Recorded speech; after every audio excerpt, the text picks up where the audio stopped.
Patuloy ang pagdami ng bilang ng mga barko ng China sa West Philippine Sea. Batay sa monitoring ng Hukbong Santatahan ng Pilipinas, umabot na sa record high ang bilang ng Chinese vessels sa West Philippine Sea.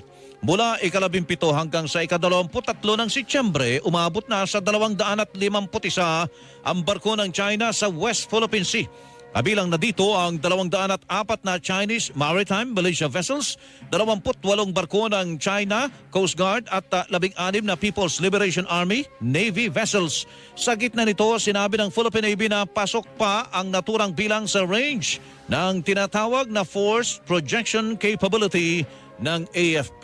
Ito ang pinakamalaking increase. From 157, it went down a bit, then it went up to 251. For whatever reason, I don't want to speculate on that. We continue monitoring, we continue performing our mandate. Ang tinig ni Rear Admiral Roy Vincent Trinidad, tagapagsalita ng Philippine Navy sa West Philippine Sea. Bagaman hindi